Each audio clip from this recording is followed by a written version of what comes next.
Que hoje, ó, de doença pulmonar obstrutiva crônica, né?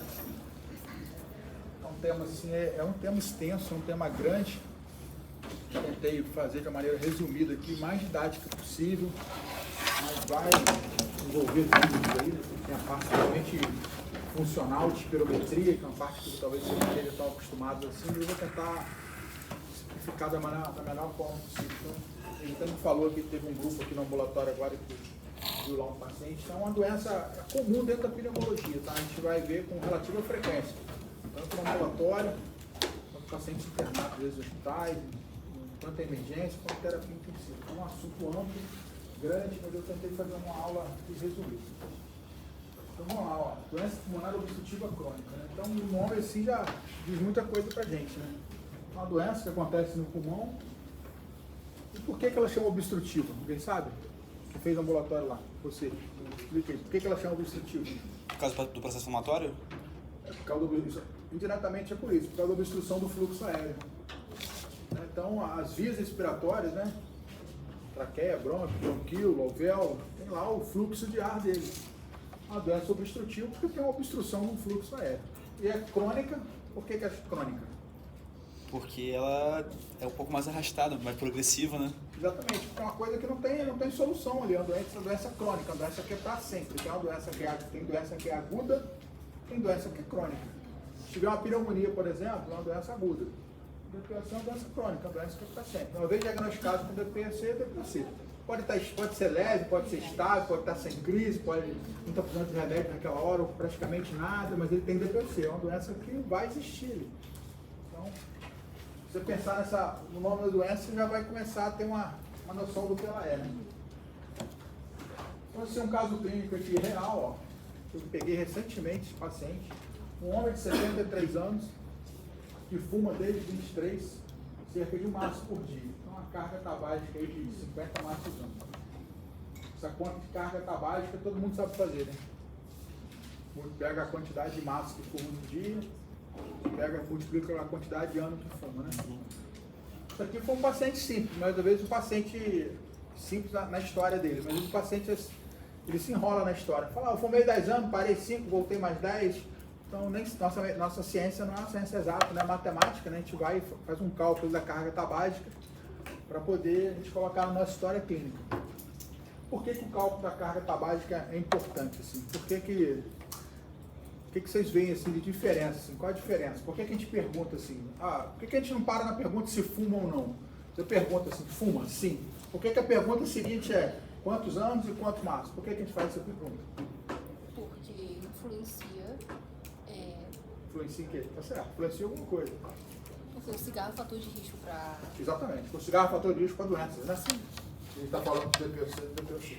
Então, assim, a quantidade que fuma é importante. Eu fumo há 1 ano, 1 maço por dia. Então, provavelmente não vai ter DPOC, né? 1 ano, 1 maço por dia não vai ter DPOC. Mas eu fumo há 50 anos, 50 anos é tempo pra caramba, 1 maço por dia, então a carga tabágica é alta. Já é uma carga tabágica que tem risco ali para DPOC. Certo?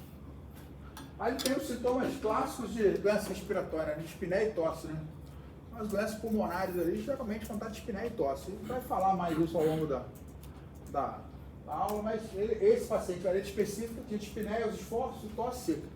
Mais para frente, no final lá, eles vão aprender a caracterizar melhor a dispneia, classificação de dispneia. Mas esse paciente tem dispneia e tosse seca. Quando eu escutava ele, o músculo vesicular reduzido difusamente. Então, vocês devem lembrar lá da semiologia, quando a gente ausculta o paciente, o músculo vesicular reduzido difusamente, é porque normalmente você tem lá a destruição de espaço aéreo, né? Alvéolo, bronquíolo, por isso que o ar não chega lá na periferia, onde está próximo do nosso esteto, né? Então, esse conjunto essa história clínica, é uma história clínica muito batida dentro da pneumologia. Então, um senhor que fuma muito tempo, se está com sintoma respiratório, a gente vai colocar como principal hipótese o tema da nossa aula hoje, que é DPOC. E aí, achou que é DPOC? Qual o exame que a gente faz para confirmar? Espirometria. Espirometria. Vocês já viram a espirometria alguma vez? Se é asmática, você já fez. Você já sabe. Alguém mais já viu a espirometria ou fez aqui? Vocês conhecem o exame? Você conhece?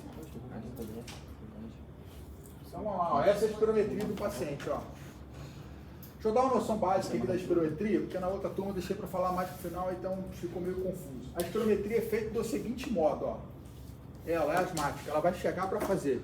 Eu vou ver a altura dela, idade dela, mulher. E vou colocar no sistema, característica do paciente. Por quê? Cada paciente tem um volume pulmonar. O volume pulmonar é diferente entre nós. Ninguém aqui vai ter um volume pulmonar igual.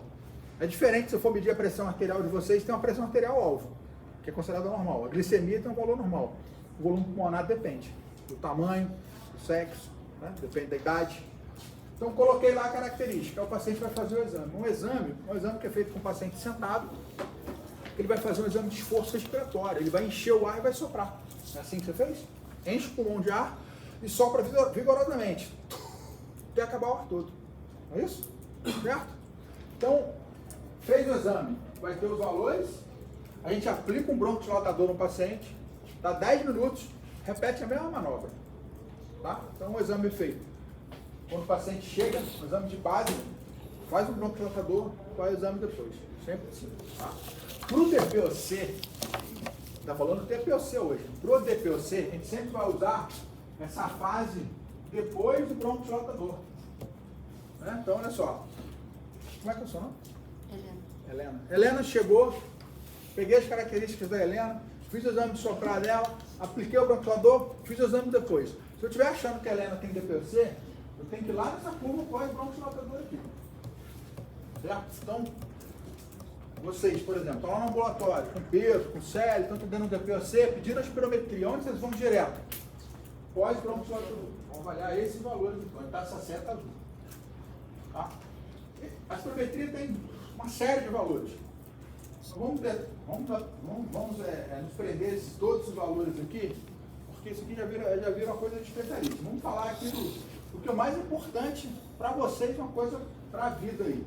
Quando você sopra, encheu o pulmão de ar, soprou, saiu um volume de ar, não saiu? Qual o nome desse volume de ar? É fração expirada total. Capacidade vital forçada. Tudo que você sopra sobre esforço, chama aqui, ó, tá em inglês, né? Capacidade vital forçada. Certo? Todo mundo entendeu até agora? O importante é entender todos os passos, não vai ficar perdido, entendeu? Entendeu? Entendeu também? Então, tudo que a pessoa sopra é a capacidade vital forçada, certo? Encheu o pulmão, soprou. Então, aqui, ó, essa linha colorida aqui, ó, verde água, verde escuro, é o sopro, ó. Soprou, capacidade vital forçada. Certo? Beleza? Todo mundo entendeu aí, né? Beleza. Agora, outro aspecto, ó. Quando você vai soprando, vai correndo o tempo, ó. Vai soprando, o ar vai saindo, o tempo vai passando. Então, até 1 segundo você sopra um tanto, com 2 segundos você sopra tanto, com 3 segundos tanto, com 4 segundos tanto, até que lá com 5, 6 segundos você soprou toda a sua capacidade vital forçada. Tá? Tudo que você sopra no primeiro segundo, aqui, ó, no primeiro segundo, tudo que você sopra no primeiro segundo é chamado VF1, volume expiratório forçado do primeiro segundo. Certo? É isso que você queria falar. Tudo que você sopra no primeiro segundo, volume expiratório forçado no primeiro segundo.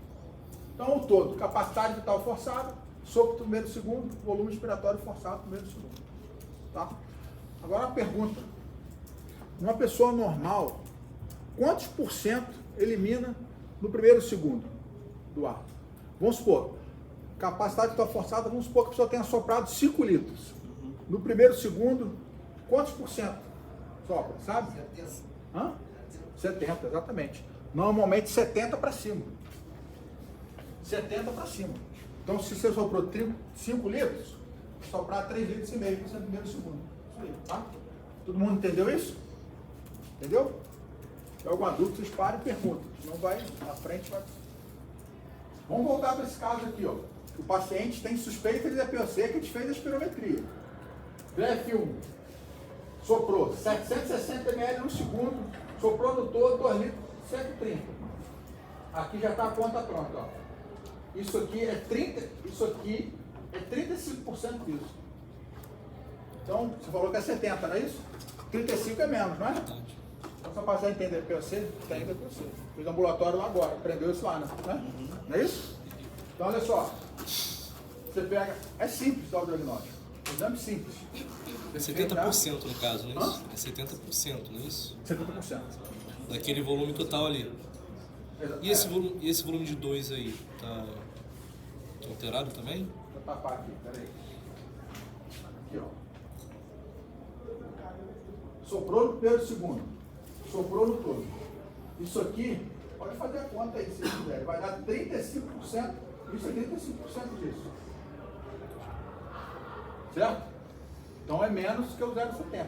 Eu fiz a espirometria e vou buscar nela alterações ou não de DPOC. Né? Porque a mesma coisa, por exemplo, assim, ela me atende. Eu vou no consultório dela, ela é médica, ela me atende, ela fala assim, ô Cris, eu acho que você está diabético. Os seus sintomas. Vou pedir aqui uma glicose, uma hemoglobina glicosilada. O que ela vai procurar no exame? Se minha glicose, minha glucosilada deram alta. Se der alta, vai fazer o diagnóstico para mim, não é isso? Porque ela me atendeu e teve esse foco, né? Aqui, mesma coisa. Pedi espirometria, eu vou lá, pode, broncodilatador, vou ver a relação aqui. Se a relação é menor que 70, o diagnóstico está confirmado. É isso.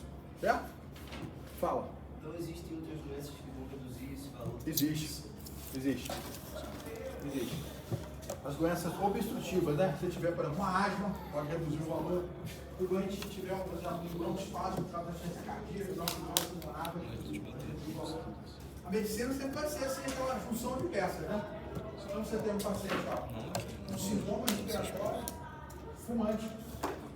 Ou se não for fumante, tem outras causas. Longilento, você tem um paciente com sintoma respiratório, fumante. Eu acho que ele tem DPOC 2. Não vai ficar com isolado, não está certo. Entendeu? Nós estamos lá no ambulatório com peso com sério lá, que estava tendo lá, agora ele falou que ele entendeu lá.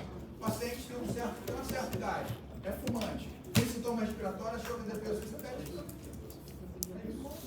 Alterou, confirmou o diagnóstico. É a mesma coisa assim, você está com um paciente na emergência com dor no peito, tipicamente anginosa. Você fala, pô, acho que é uma doença coronária não aguda. Aí você pega e faz um alerta, deu suco de V1, V6, né? Mas aí não deu suco de V1, V6, deu suco de V1, V6, não deu suco de D1, deu suco de difuso na alerta. Pô, você fala, não, isso aqui não é fármaco, não configura parede, isso é só pericardite. Entendeu? A espirometria ela vai ser uma peça no quebra-cabeça da doença ali.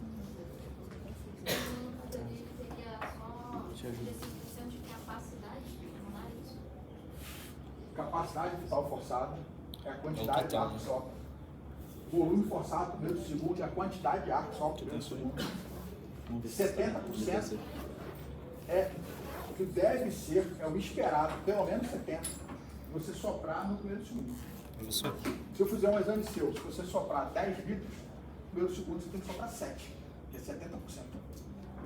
Um pulmão normal, sobre esforço, você elimina 70% do ar no primeiro segundo. Professor, o senhor falou, né, que é individualizado essa questão da capacidade vital, mas tem um valor mínimo assim que a pessoa tem que ter ou não tem?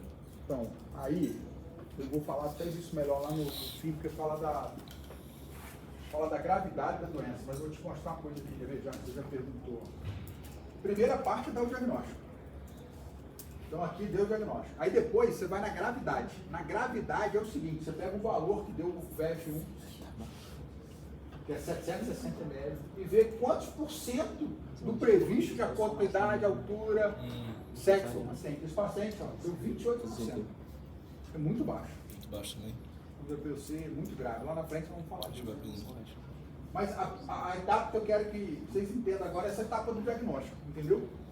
A etapa do diagnóstico, isso é importante, gente. Importantíssimo definir um DPOC. Isso é pergunta de... Todas as provas perguntam isso. Faculdade, residência, concurso. Relação VF1, CVF menor que 70. É o que confirma o diagnóstico do DPOC. Tá? Entendeu lá? Todo mundo entendeu isso? Quer que volta em alguma coisa aí? Não? Pode ir? Paciente asmático, essa fração também dá reduzida ou não? Também é reduzido. Se ela, por exemplo, é asmática, mas, por exemplo, ela, jovem, não tem nenhum fator de exposição, fez a espirometria, deu uma relação VF1-CVF, mas a história dela é de asma. Então ela é asmática, a alteração é por causa da asma, não é por causa do POC, entendeu? A espirometria é um ponto do diagnóstico. Entendi, tem vários tipos, né, diferentes. Não, assim, igual ele perguntou lá, essa tipo de alteração acontece em outras doenças, não só no DPOC. Sim, isso. Você tem que juntar com a característica do clínico do paciente. A medicina clínica sempre começa na anamnese, né? Então você vai colher uma história, vai examinar e vai pedir o exame complementar para confirmar o seu diagnóstico, seu raciocínio diagnóstico. Né? Então você está, igual falei, você está atendendo ali, igual esse paciente, 70 anos, não tem doença nenhuma, não é cardiopata, não é hipertenso, não é diabético, não tem história de neoplasia, não tem nada. Está com sintoma respiratório, espinéia, tosse. Fuma pra caramba a vida inteira. Você vai pensar, pô, ele pode ter DPC. Eu escutei o pulmão, um muro reduzido em fluido, pô, tem DPC. Vou pedir o exame para confirmar a minha hipótese diagnóstica, ou excluir. Porque às vezes você surpreende, o paciente já peguei, o paciente fuma pra caramba, fala, pô, deve ter DPC, se faz PET tá normal. Vamos para outro diagnóstico, DPC ele não tem. Entendeu? É isso, a espirometria ela é para confirmar um diagnóstico que você está pressupondo que tem. O exame complementar sempre serve para isso.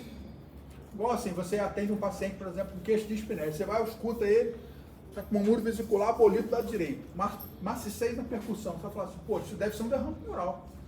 O que você vai fazer? Fazer um exame de imagem, fazer um raio-x, fazer uma tomografia, vai passar um ultrassom, você vai fechar o seu diagnóstico ali, através de um exame de imagem, mas você já raciocinou clinicamente em cima daquilo. Veio aqui um exame que não é compatível com derrame pleural, é outra coisa, beleza, não fechou o seu diagnóstico, vou buscar outra coisa aí. Mas a espirometria entra nesse contexto, entendeu? Ela é um exame que complementa o nosso raciocínio que a gente teve ali na hora. Que é feito na mesma consulta, ou tem médico que pede para o paciente voltar depois, igual você viu lá o caso do ambulatório, né? Entendi. Pode ir em frente? Tudo bem até aí? Olha só, isso aqui, só um detalhe, né? Isso aqui é o documento de referência para a pneumologia do DPOC. Né? Todo ano sai.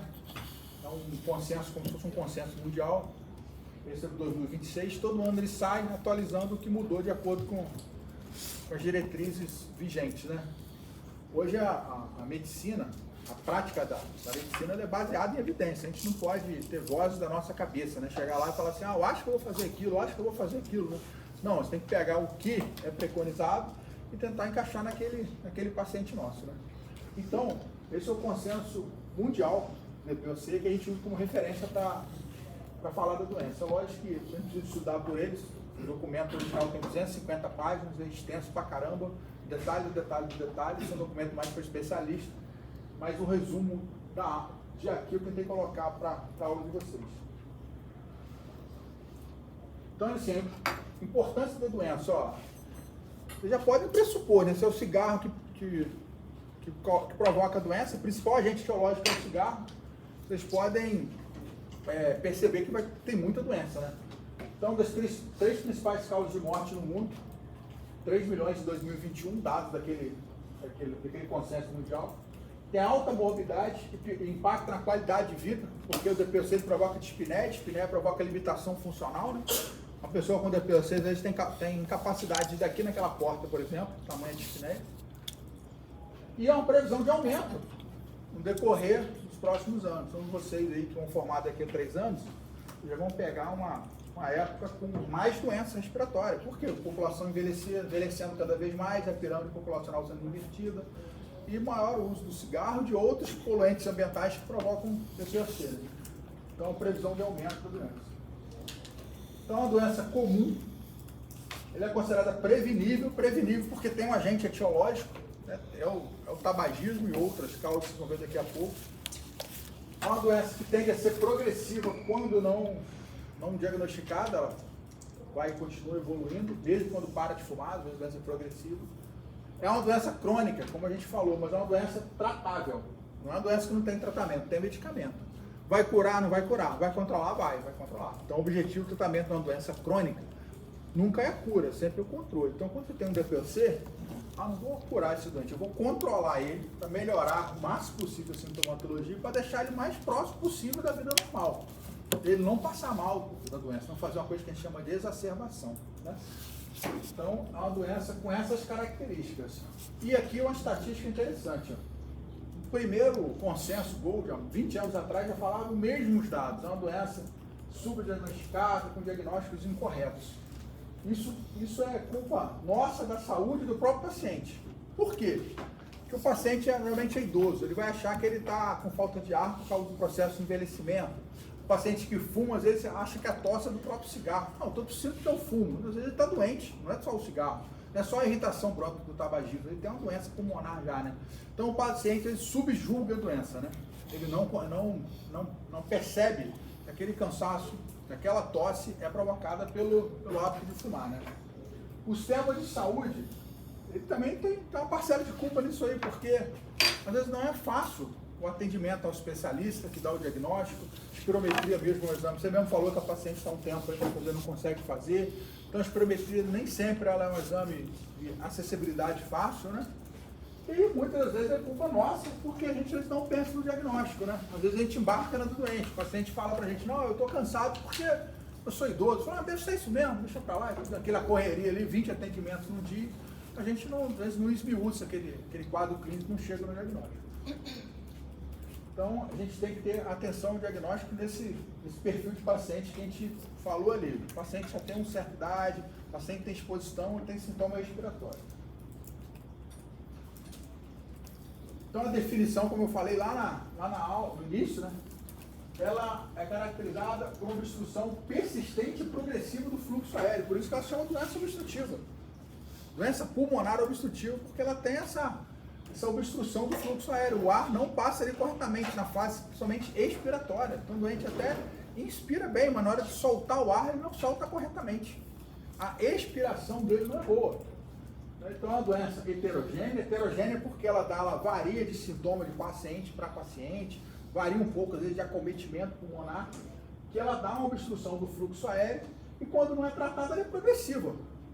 Porque você vai ter um processo inflamatório ali, uma destruição pulmonar, se o paciente continua fumando, a doença progride, e mesmo quando para de fumar, às vezes aquele processo inflamatório ele fica ali persistente, né?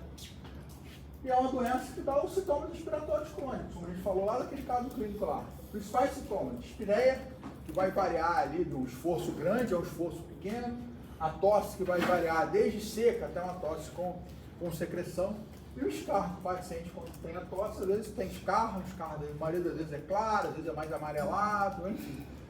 É a típica sintomatologia. Então aquele paciente que já tem uma certa idade, tem um fator de risco, que tem sintoma respiratório. Vou mostrar isso aqui, porque isso aqui é uma sequência interessante. Então, da onde vem esses sintomas aqui? Por que o paciente tem dispneia? Por que tem tosse? Por que tem escarro? Porque acontece uma alteração no pulmão. Quando você fuma, quando tem contato com fogão de lenha, quando tem contato com a poeira de uma indústria, começa a acontecer uma série de alterações nos brônquios, brônquios, aqui uma normal, aquele inflamado, ó, saindo uma secreção, esse aqui é um alvéolo normal, esse aqui é um alvéolo destruído. Então o que começa a acontecer? Alteração nas vias respiratórias. Quando a pessoa inala a fumaça de cigarro, inala qualquer outro poluente, o conteúdo que você está inalando está passando muito ar nas vias respiratórias. Então você vai ter um processo inflamatório brônquico e vai ter destruição de alvéolo. E seus sintomas vão vindo aqui. E quando você destrói o alvéolo, quando você inflama o brônquio, você não tem passagem de ar corretamente. Quando você inflama o brônquio, você tem produção de secreção. E a secreção de secreção é o que dá tosse, é o que você vai expectorar. Então, na alteração, na fisiopatogenia da doença, a gente vai ter isso, processo inflamatório brônquico, processo de destruição alveolar. O pilar da fisiopatogenia é isso. E o grau vai mudar, uns vão alterar um pouquinho, uns vão alterar mais ou menos, vão alterar bastante. E é isso aí que vai provocar a doença, os sintomas da doença. Vou colocar esse slide aqui, que é um slide interessante, ó. Esse aqui é um alvéolo normal e esse é um brônquio. Na expiração, o alvéolo faz uma retração e o ar passa pelo brônquio. Isso é normal, né? Só que se o alvéolo estiver destruído, ele não consegue expulsar de força de uma forma correta. E se o brônquio estiver inflamado, o ar não passa aqui da forma correta. Então isso que a gente mostrou no slide anterior, ó. Destruição do alvéolo, inflamação do brônquio. Destruição do alvéolo, inflamação do brônquio. Destruição do alvéolo, inflamação do brônquio. Então o que vai acontecer? Esse alvéolo aqui, que é para fechar assim, ele não consegue fechar, ele não consegue jogar o ar para fora, ele não consegue dar o fluxo expiratório. A doença obstrutiva expiratória. E o brônquio está inflamado, ó. O ar não passa aqui corretamente. É por isso que a espirometria altera, é por isso que na hora que o doente sopra, o ar não sai. Aqui, ó, um alvéolo normal, fechando, e o brônquio, o ar saindo, o fluxo de ar no brônquio. Aqui é uma curva de espirometria, soprou, saiu tranquilamente. Aqui a curva bem menor, saindo bem menos ar. Então, a alteração que a gente encontra na árvore, na patologia da árvore respiratória, do alvéolo ser destruído, do bronco estar inflamado, é aquilo que vai dar o sintoma de espineia, tosse, catarro, e é aquilo que vai alterar a nossa espirometria. Tá? Todo mundo entendeu isso aí? Entendeu? Tranquilo? Vamos voltar aqui, ó. Bronco normal, bronco inflamado. Alvéolo normal, alvéolo com lesão alveolar aí. Alvéolo destruído, não tem fluxo, não tem retração elástica. O bronco espessado, o ar não passa. Pronto. Isso aí é a fisiopatologia da doença que explica toda a sintomatologia e a alteração da espirometria que o paciente vai ter. Aí, esses são os dois principais aspectos: destruição do alvéolo e inflamação do brônquio. Né? Então, isso que vai ditar os sintomas do paciente, sinais e sintomas dele. Aí, isso pode acontecer de duas formas. Né? Você pode ter cada um de um jeito. A doença não é heterogênea, então um vai destruir mais o alvéolo, um vai destruir mais vai inflamar mais o brônquio, e tem paciente que vai fazer os dois em graus proporcionais.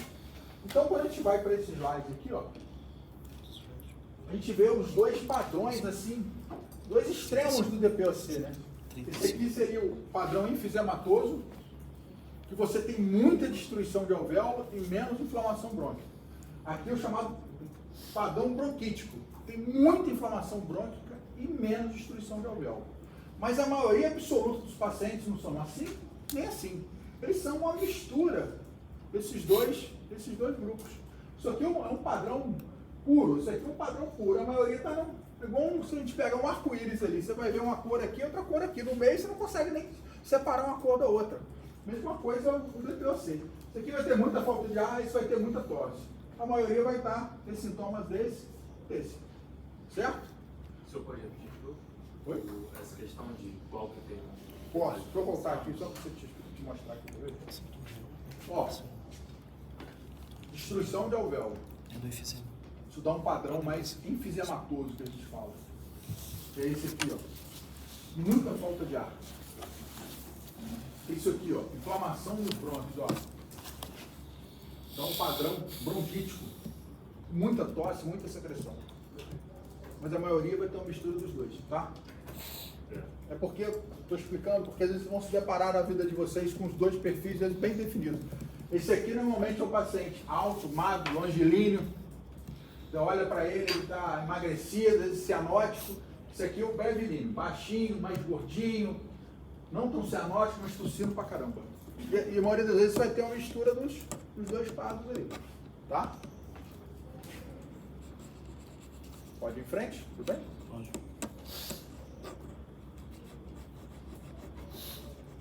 Então, olha só. Aquelas alterações que a gente viu lá no brônquio, ó.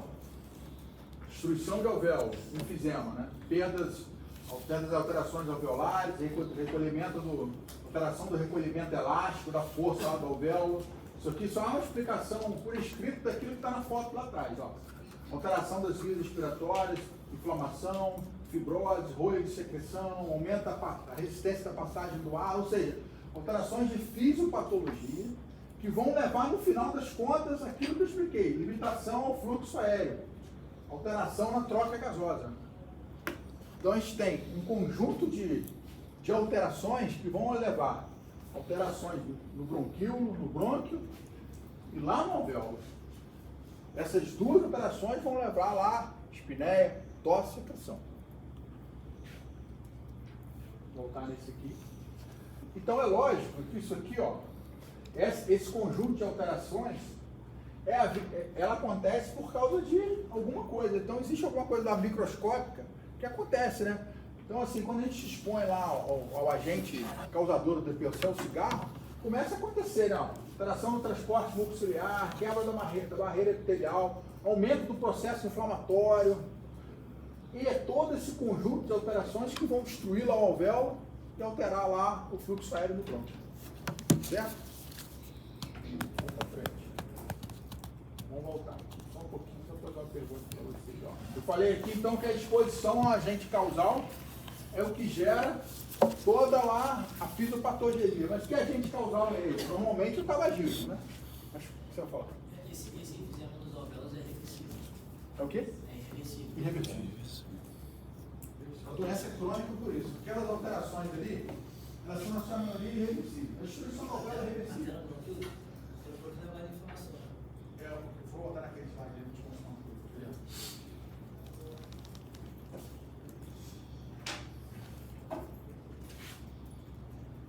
coisa. A pergunta dele é boa. Ele perguntou o seguinte: se esse conjunto de alterações são alterações irreversíveis. Da maioria das vezes, sim. A destruição de alvéolo não tem jeito. Esse processo aqui, ó, de fibrose do brônquio, não tem mais jeito. Agora, algumas coisas se revertem. O processo inflamatório, depois que você para de fumar e começa o tratamento, tem chance de ser controlado. Rolha intraluminal é secreção de rolha, secreção mesmo, secreção que entope lá o brônquio. Às vezes essas rolhas intraluminais param de acontecer. Então, quando você para de fumar, ou para de se expor a agente causal, você cessa ali a agressão ao seu pulmão. Mas a maioria das alterações que aconteceram no seu parênquima pulmonar, principalmente a destruição de parênquima, a destruição de parênquima não reverte.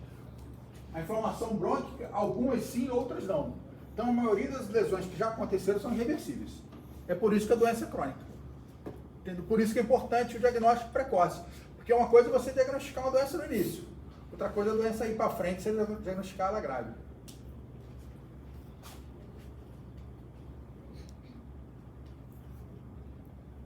Agora vamos lá. Todo mundo que fuma vai ter DPOC? Não? Não. Por quê? Você precisa de uma predisposição genética, né? Eu tenho um paciente de 90 anos que fuma, não tem DPOC. Faz espirometria, tá normal, não tem sintoma praticamente nenhum. Mas eu tenho paciente de 40 anos que fuma e tem DPOC. Então, predisposição genética é importante. E outra coisa, não é qualquer quantidade de cigarro que vai levar a DPOC. Igual a gente falou lá nisso, precisa de uma certa carga tabágica. Então, você precisa disso. Para ter a doença, você precisa ter uma predisposição genética, um tempo de exposição, ou seja, a exposição do ambiente. O que é isso? O tabagismo, ou exposição ao fogão de lenha, por exemplo, que é uma causa frequente, durante um tempo. Se você atende uma paciente, mulher, e fala assim, durante 5 anos eu usei de fogão a lenha. É pouco tempo, não deve ter DPOC por causa disso. Ela fala, usei durante 40 anos com fogão de lenha. Pode ser que tenha DPOC. Então você precisa de genética, o agente causal, vindo do ambiente externo, que o paciente consegue inala, né? Mais um tempo de exposição. Coloquei aqui um conceito que nesse Gold novo, ele colocou. A gente tinha uma conta que vinha já há alguns anos, dizendo o seguinte, que pacientes, para ter DPOC, ele tinha pelo menos uma conta de 20 passos ano. Mas o Gold, esse último Gold, ele puxa para 10 maços ano. Então, o tabagismo, quando a gente escolhe a história do paciente lá, se ele tiver uma carga tabágica maior que 10 maços ano, ele já tem risco de ter DPOC. Por que houve essa mudança? Porque eles observaram pacientes com menor carga tabágica desenvolvendo DPOC. Certo? Por que isso acontece? Sabe por quê? Porque com paciente, por exemplo, o paciente fuma dos 15 aos 25 anos, um maço por ano e pode ter DPOC. Não é comum isso, mas pode acontecer. Por causa do fator genético? Fator genético, exatamente. Fator genético pode ser tão forte que ele pode desenvolver um DPOC precoce. Mas o quê? E o ambiente. O ambiente pode outras coisas no ambiente, ele pode só não fumar, ele pode trabalhar na indústria, ele pode morar num lugar que a esposa, ou a mãe cozinha com fogão de lenha, ou ele mesmo cozinha com fogão de lenha, ou ele próprio pode queimar lenha para cozinhar. Eu conheço gente aqui no Vassoura, no centro de Vassoura, que usa lenha no fogão todo dia. Então, assim, e outra coisa, mais o quê? Exposição, uma família, o pai, uma mãe. É o componente genético, exatamente. Então, quando a gente colhe a nossa história lá no paciente, está colhendo a história lá. Paciente, história familiar, né? Você pergunta, sempre te pergunta, seu pai morreu de quê? Sua mãe morreu de quê? Se ele virar e falar, minha mãe morreu de enfisema. Geralmente eles falam enfisema, né? Minha mãe morreu de enfisema. Você vai falar, pô, esse paciente é geneticamente predisposto, né? Mas o quê? Mas o que aumenta a chance de ter um DPOC num paciente mais jovem? Composição que ele fuma. É a exposição passiva, né? Passiva, às vezes não é só ele que fuma. Às vezes é comum um casal fumar, né? O casal fuma todo mundo em casa. O cara fuma 2 vezes. A carga tabágica dele não é só o cigarro dele. É isso que você quer dizer, né? Eu falei a composição. Às vezes fuma O que ele fuma? Ah, não, mais coisas que você tá falando, não é? Sim, não, aí. O que ele fuma, né? entendi. Tabaco, Desculpa, então- não entendi direito. É o que acontece, você tem toda a razão. Às vezes não é só o cigarro, né? Às vezes não é só o cigarro convencional. Às vezes ele fuma assim, eu fumo um maço por semana, mas ele fuma cachimbo, fumo de, como que chama? Charuto, e assim vai, né? Fuma outras coisas. Então, às vezes, isso soma, com certeza, né? Não é só o cigarro que fuma. Então, quando a gente, essas outras coisas não tem como a gente quantificar muito, né? Não tem uma conta para isso, né? Geralmente a gente coloca na história, né? O paciente carga tabágica lá dele, 10 maços ano, mas fuma também cachimbo, fuma cigarro eletrônico, fuma isso, fuma aquilo. A gente coloca tudo isso na história, né? É importante, com certeza. Isso tudo vai somando, né? Mas o quê? Tudo isso aí tá tudo certo, vocês falaram. Tá? Mas o quê? A paciente de hoje tinha muita alergia, falava que tinha asma quando era criança também. Asma na infância. Por que asma na infância? Porque, olha só, nós temos um desenvolvimento pulmonar. Ela nasceu, o pulmão dela foi desenvolvendo até 14, 15, 16 anos de idade. E ela chega lá com 15, 16 anos com um valor de espirometria, um valor X de espirometria. Né? A espirometria não é você tem uma faixa de normalidade, uma faixa. Vai lá do mínimo ao máximo. Né? Quando você faz, depois na espirometria eu vou mostrar para vocês. Tem mínimo e máximo. Só que se você teve asma na infância, o que pode acontecer? Com 15 anos você pode ter a capacidade pulmonar boa, mas no mínimo. Então qualquer agressão nesse pulmão, você acaba desenvolvendo DPOC. Então aqui, ó, desenvolvimento pulmonar normal. Por quê? Muita asma na infância, muita infecção respiratória na infância, tuberculose na infância. Tudo isso faz com que a pessoa chegue na idade adulta com a capacidade pulmonar menor do que era para ter. Certo? O que você vai falar? Imunossuprimido. A minha avó teve DPOC. Sim. Essa ela é professora e ela escreveu um vídeo. O médico deu uma aula. Sim, fazer um vídeo de ela esperar. Ele fez uma pergunta boa ali. Paciente que tem imunossupressão, seja por HIV ou seja por remedicamento, onde a gente faz um tratamento que tem imunossupressor.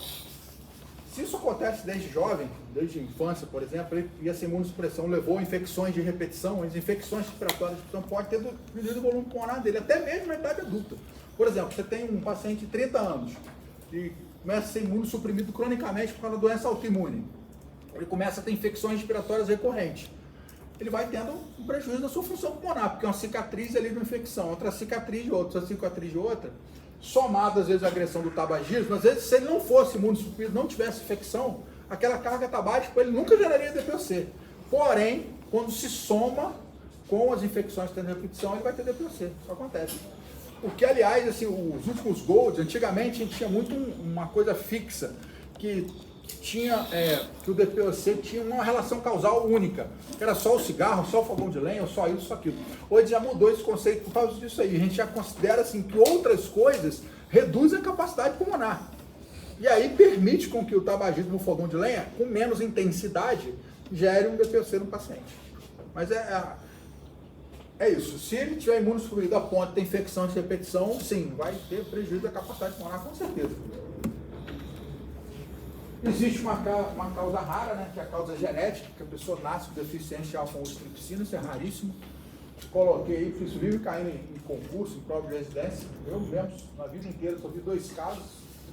É extremamente raro, né? Uma causa genética. Normalmente é um DPOC em paciente que não tem história de tabagismo. O último paciente que eu atendi tem uns 2 anos, ele trata comigo até hoje. Paciente 50 anos, nunca tinha fumado, pedreiro, foi lá com queixo de espinéia, fiz uma espirometria catastrófica, bem ruim. E um murmúrio vesicular muito diminuído. Só que nunca tinha fumado, mas pedreiro, né? Entra em contato com muito poluente, muita coisa. Eu pensei comigo na hora, será que ele é um asmático? A capacidade dele está muito ruim, até porque foi uma hipótese diagnóstica inicial, né? Aí eu fui pedir uma tomografia dele. Quando veio a tomografia, cheio de área de destruição de alvéolo, enfisema, cheio de alteração, muito alterado, muito enfisema centrobular, paralobular, paraseptal. Falei, caramba, isso aqui é um DPOC, cara, e muita destruição na base, o que não é comum. O DPOC está destruição mais no ápice, porque você deixa um cigarro aceso aqui, a fumaça sobe. Quando o paciente fuma, a lesão é maior no ápice. Só olhei aquilo e falei, caramba, isso aqui tá estranho, né? Tá mais na base, e fizemos muito difuso, muito na base, nunca fumou. Vou pedir a dosagem de alfa-1-tripsina, veio baixíssimo, quase não produz, deu quase 0 o valor dele.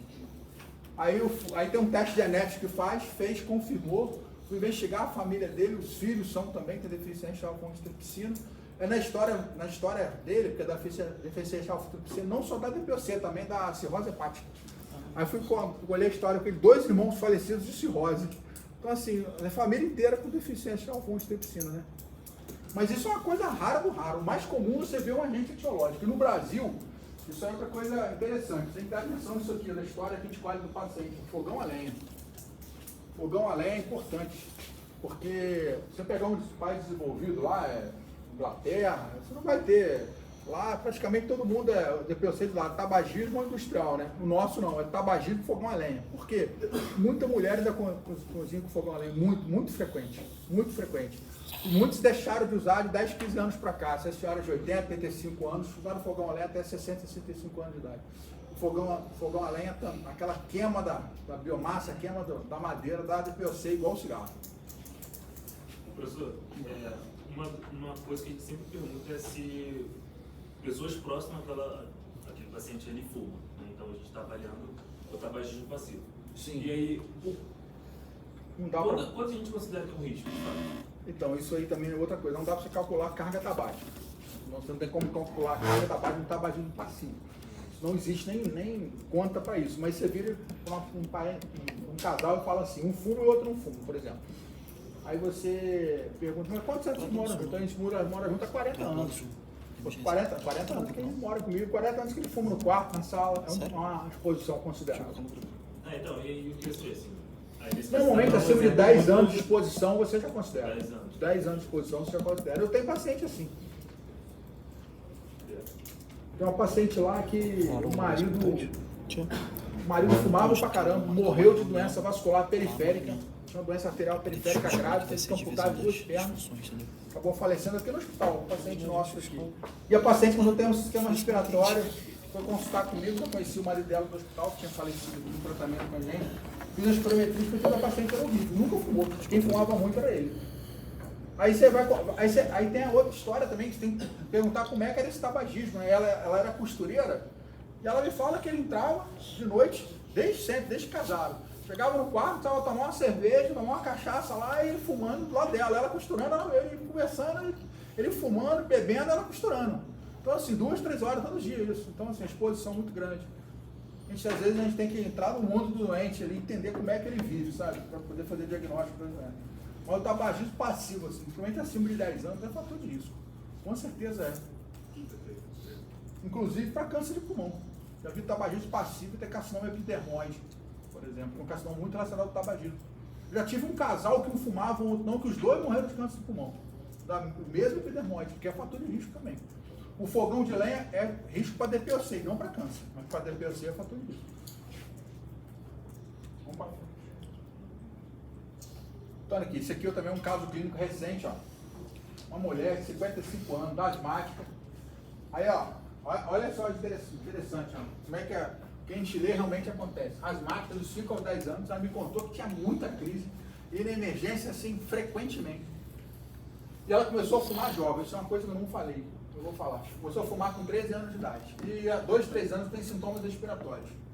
O que acontece? Quando o paciente começa a fumar muito jovem, também é muito ruim, porque ele começa a fumar antes do momento pulmonar dele todo, né?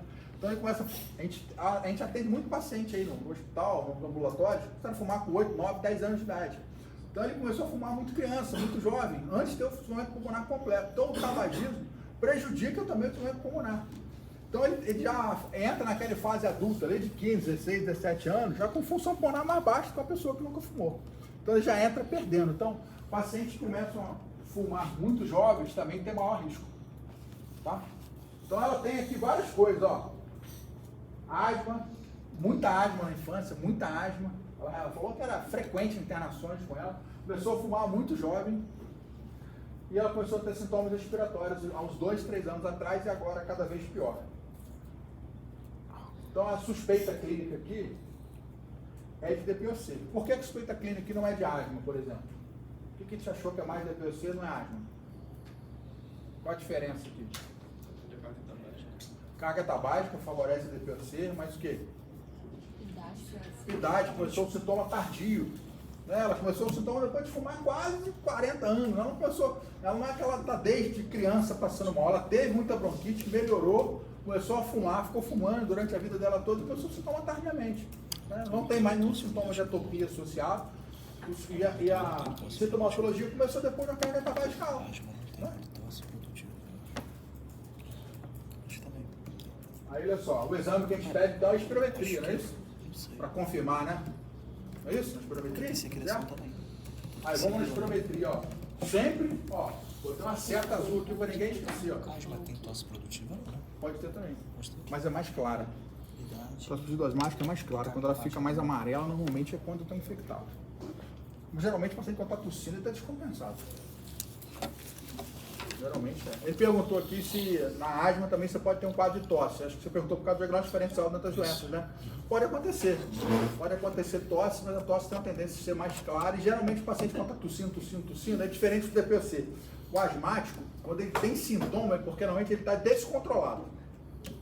Ele está com processo inflamatório vigente. Normalmente. Se ele tiver com tosse é porque ele está descontrolado. Ou porque ele está em crise, ou porque a doença está sem controle continuamente. O DPOC, às vezes, não. O DPOC, às vezes, por mais que você melhore ele, não zera sintoma. Às vezes, você otimiza todo o tratamento. Por quê? Porque as lesões são irreversíveis. A gente falou que as lesões são irreversíveis, então os sintomas também podem ser completamente irreversíveis. Então, assim, às vezes você trata, e é até ruim. O paciente volta, pô, melhorei, mas tô tossindo. Você fala, meu Deus do céu, ainda tá tossindo? Aí você fala, o que eu vou fazer aqui mais, né? Às vezes não chega num limite de tratamento. Aí você tem que tentar ali estabelecer uma relação com o paciente, conversar, explicar para ele, falar, olha só, a gente foi até um ponto, vai ficar alguma coisa, às vezes, alguns sintomas ficam, né? Ô, professor, Tem até um limite. você falou que seria DPOC por causa da idade, devido à carga tabágica Não, alta. eu fiz um diagnóstico diferencial anti-asma e DPOC ali, rapidamente. Sim. Eu quis dizer o seguinte, a asma, geralmente você começa ali desde a infância, né? Sim. E some ali na adolescência ou não e vai direto na idade adulta. O dela não, o sintoma dessa paciente surgiu ali depois de 40 anos fumando. Então, a tosse produtiva e a dispneia, os esforços, ela estaria presente. Eu sei que a gente não viu asma ainda, mas ela estaria presente nos dois quadros. Nos dois quadros. Tá. Sim, isso não serviria para um diagnóstico diferencial, não. Tá bom.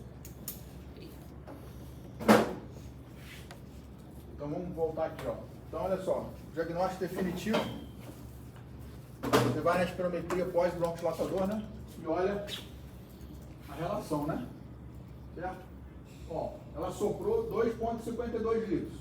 Mas no período seguro ela soprou 1,34 litros. Certo? A relação deu 53. Então deu o diagnóstico, não deu? Certo? Deu menos que 70, não é isso que a gente falou?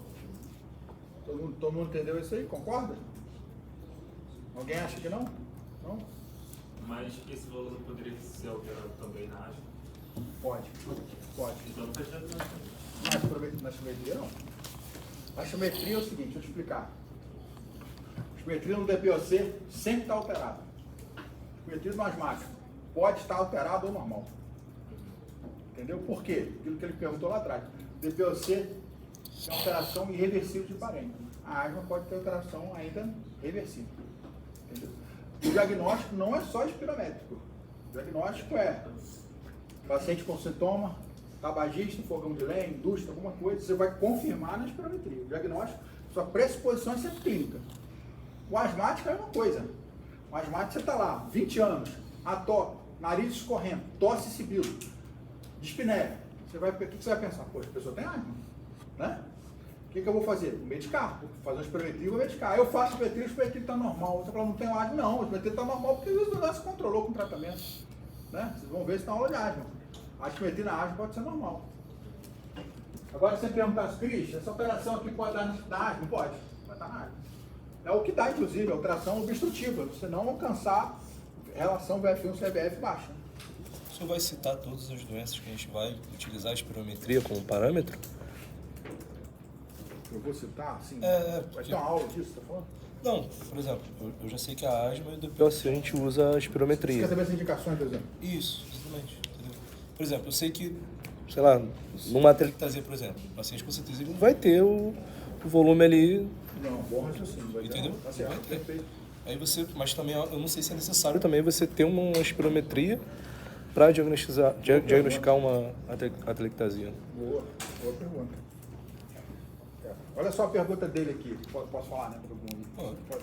A pergunta dele aqui, olha só, para quem não ouviu. Um paciente que tem atelectasia, se tem indicação não fazer espirometria e como seria até o diagnóstico da atelectasia. Né? O diagnóstico da atelectasia é um diagnóstico assim, clínico radiológico. Radiológico.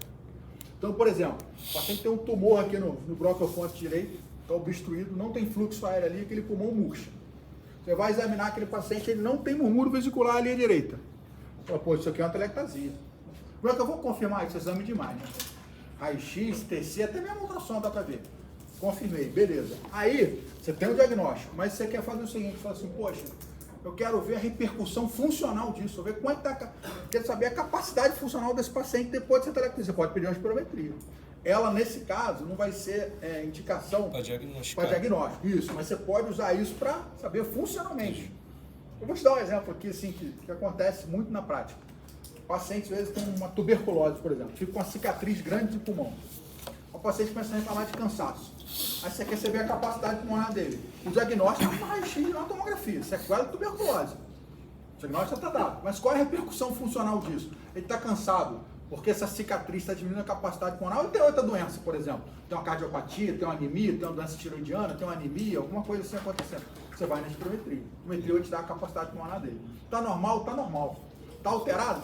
Está alterado. Então, de repente, é daí. É isso, entendeu? Então, tem doença que a espirometria dá o diagnóstico, DPOC, por exemplo, e tem doença que ela dá a funcionalidade. Vou dar um exemplo de uma doença muito comum na pneumologia hoje em dia, fibrose pulmonar. Paciente com fibrose pulmonar fibrosando. Diagnóstico eminentemente radiológico, tomográfico. Você faz a tomografia de tórax hoje, você dá o diagnóstico pulmonar e acabou. Mas eu quero ver a função do paciente, espirometria ou até provas funcionais. Existem outras provas de função pulmonar, existe medida de volume residual, teste de infusão. A espirometria é o mais simples dele. A gente bate muito na espirometria porque é o mais simples, o mais usado, talvez o mínimo que vocês têm que levar de exame complementar assim, da pneumologia.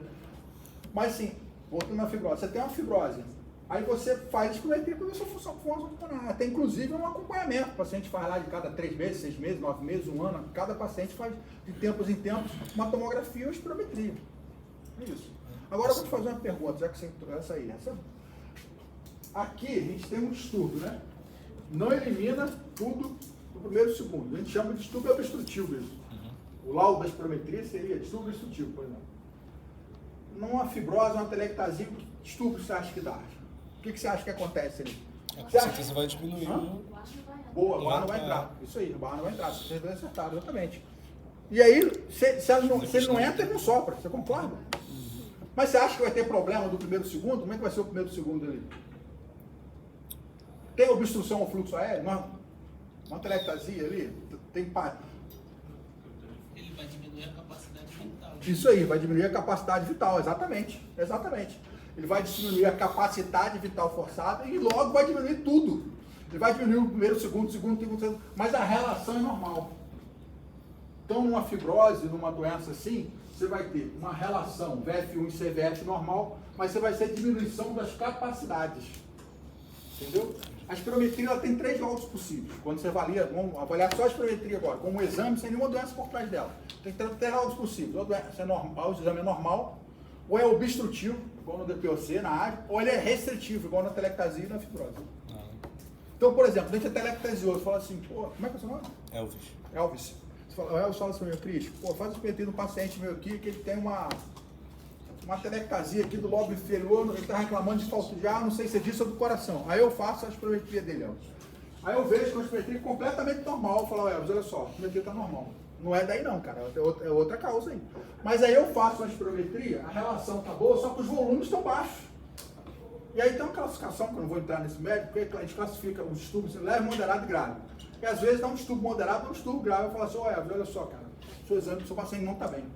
Realmente tem uma restrição aqui de moderada a grave e a falta de ar deve ser daí. Então você já está, você vai explicar para o paciente lá, falou, ó, está cansado porque fez uma atelectasia aqui, aí vai ver se tem tratamento, se não tem, fisioterapia, o que for lá para fazer, para tentar ajudar. Fisioterapia mesmo. Hã? Seria a opção a fisioterapia mesmo. A atelectasia, quando ela é obstrutiva, se for para o tumor mesmo, às vezes tem jeito de tratar endobronquico, com a ressecção endobronquica, às vezes a radioterapia, existe radioterapia hoje que faz radioterapia do brônquio ali, mas para expandir aquele lado ali é fisioterapia. Sim, espirona. Fisioterapia, cara, assim, aqui na enfermaria mesmo, quando a gente pega doente grave, eu até falo com meus amigos fisioterapeutas, quando trabalho, se não fosse vocês, o doente morria, porque a gente faz VNI, expansão pulmonar, tirar o doente do leito. Então, assim, fisioterapia, no DPOC, então, é fantástico. Tem um trabalho que mostra que a fisioterapia respiratória melhora 3 vezes mais a dispneia do que o bronquiolitador. Um trabalho que saiu recente aqui. Um trabalho difícil, um trabalho isolado é ruim, né? Mas você vê, mas teve um trabalho que mostrou isso, né? Uma coisa muito grande, né? Eu acho muito grande. Mas fala, o que você fala? Você fala alguma coisa? Então, é parecido com a pergunta dele, né? Por exemplo, você falou que imagina que deu menos de 50%. Eu não posso garantir que ele é POC. Porque pode ter algum diferencial que tenha menos de 50%.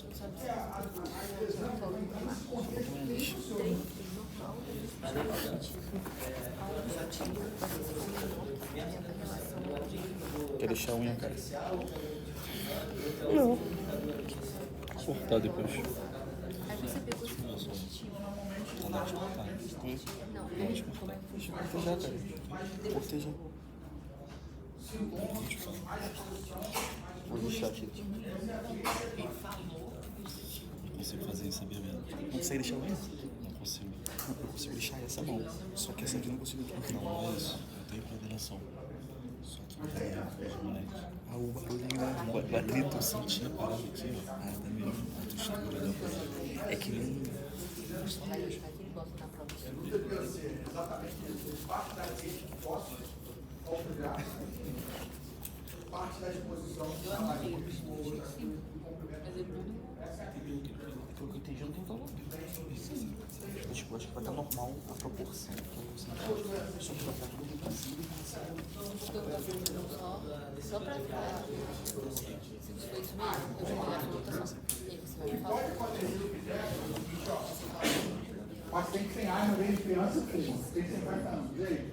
E tem asma, vem de superposição de braço. Exatamente. Aí não tem jeito.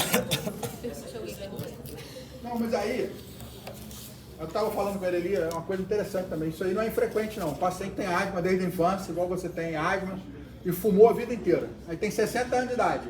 Asmático desde a infância. Eu tenho paciente assim, fumou a vida inteira. O que ele tem? Tem superposição de doenças. Tem as duas doenças juntas. Tem asmático, mas tem TPOC. Você vai considerar as duas coisas. Porque você vai começar a entrar em detalhe, do detalhe você vai tirar. Você vai falar assim, pô, tem mais asma, tem mais DPOC, tem mais isso, tem mais... Aí você vai ver, às vezes, que mistura as coisas. Porque você faz um exame de sangue, dá uma eosinofilia. Pô, o doente está eosinofílico aqui, então é mais para água. Aí você faz uma tomografia da lesão estrutural, da enfisema lá. Pô, tá mais para DPOC, mas é uma superposição. Não tem como, às vezes, separar as duas coisas. É superposição. Termina com Y, acho que Ô, professor? Cara, Não, desculpa, você não, pode pode falar. Não, era uma dúvida só, porque você falou do normal e obstrutivo e restritivo. Não, isso é um detalhe. Ah, tá, então... Mas pode falar que eu vou pro conhecimento. É porque a gente estava discutindo, o restritivo é quando a gente tem fala aí. É porque, tipo assim, Mais aquela fácil. porcentagem que é a relação tá normal. Só que Exatamente. os valores estão reduzidos. Exatamente, isso aí. Entendi. Mas Até no consenso de espirometria, que é uma coisa até muito pesada para vocês, assim, mas é assim. Primeira coisa que você analisa, relação VF1-CVF. Está reduzida, obstrução. Está normal, você vai nos valores. Está normal, os valores normal. Está diminuído, restritivo. É um fluxo assim, bem tranquilo, assim. Entendeu? Mas é isso aí, igual você falou, tá certinho. aí você falou um caso que a restritiva dificuldade está em inspirar o ar, né? Aham, exatamente. Encher. Só que se você só solta o que você enche. Né? Entendi. Obrigada. Não, olha só, existe até, a espirometria não é a única prova funcional, existem outras. Então, você pode fazer uma CPT, que você mede a capacidade pulmonar total. Aí você vai ver esse aumento do volume residual, que é o padrão de hiperinsuflação. Por exemplo, isso aí puxa mais para o lado do TPOC. Eu vou... Aí, outra coisa, a espirometria, por exemplo, às vezes ela responde muito bem o bronquidilatador. Fala, pô, isso aqui puxa mais para o lado do asmático. Mas no final, às vezes, essas histórias assim de asma, paciente asmático e muito fumante, você vai ter que considerar as duas doenças. Porque o paciente às vezes fala para você assim, porque a asma, qual a etiologia da asma? Geralmente é atopia, né? O paciente é um atópico. Vocês vão ter aula de asma, vocês vão ver. No asmático, a etiologia geralmente é atopia, né? O paciente é um atópico. No TPOC, o paciente geralmente é um tabagista. Então ele vira para você e fala assim, poxa, desde criança meu nariz entope, escorre, assim, tem rinite. Minha pele coça, chia o pulmão, ia na emergência direto quando eu era criança, mas desde os 20 anos que eu fumo. E o paciente está com 60 anos, por exemplo. E eu falei, e como é que você é hoje? Eu falei, meu nariz continua entupindo, escorrendo, continua chiando. Aí você fala assim, poxa, deve ter uma sobreposição, porque é um asmático desde a infância e fuma junto. Às vezes vai ter como dissociar as duas doenças, entendeu? Mas aí tem algumas coisas que dá para fazer, porque isso aí, tudo que a gente faz, a gente vai para terapêutica, né? Tem uma coisa que sempre está errado, que é paciente com DPOC, se fazer corticoide puro, usar um medicamento inalado, corticoide puro, você aumenta a mortalidade. No asmático, você pode até fazer corticoide puro. Então, quando você tem uma superposição de doença, você acaba fazendo o seguinte, você faz corticoide com bronquidilatador. Só nunca faça corticoide puro é o pior prognóstico. Hã?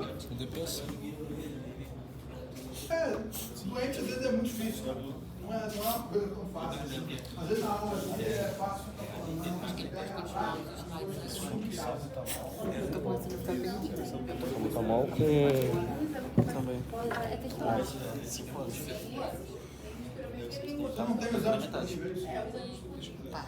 E a gente fizer o hemograma e marcar o eosinófilo no sangue, o paciente está tomando corticoide. Mas ele tem a clínica de DPOC. A gente pode... Os 9 geralmente é marcador de água. Os 9 não é mais nada. Mas aí a gente não tem exame. Não tem espirometria? Não tem problema, você pode tratar. Pode tratar. Isso aí é... Mas a gente dá o diagnóstico de Trata DPOC. empiricamente, então. Ou não? Olha só, isso aí é uma coisa até que não é tão infrequente na medicina, não. A gente tem regiões com mais recursos e regiões com menos recursos. Você tem lá um paciente lá, 60 anos de idade, fuma, grande tabagista. Você pega lá os sintomas respiratórios, está com tosse, está com dispneia. Você ausculta, está com ronco, sibilo, seu diagnóstico provável é DPOC, né? A espirometria vem para confirmar, ou não tem espirometria, você vai tratar. Não tem jeito. Só de curiosidade, a espirometria é um exame barato que o próprio pneumologista pode ter, assim, por exemplo, vamos olhar para o aparelho, sabe? É um exame barato. Ele é um intermediário entre o eletro e o eco, digamos assim. O pneumologista a gente não tem muito exame. Você vê na cardiologia, eles têm exame pra caramba. Eletro, eco, teste ergométrico, assim vai. Na pneumologia a gente vai usar muito espirometria, radiografia e tomografia de tórax. Espirometria não é um exame barato, às vezes igual ao eletro, mas também não é tão caro igual ao eco, entendeu? É isso. Não é um exame também totalmente inalcançável. É mais alcançável do que, no caso... Um eco. Não eco, não. A tomografia? É. A espirometria aí, você está falando de valor, né? A espirometria vai girar aí em torno de 120, 150 reais. Não é um exame caro, não. E o paciente não precisa ficar repetindo sempre.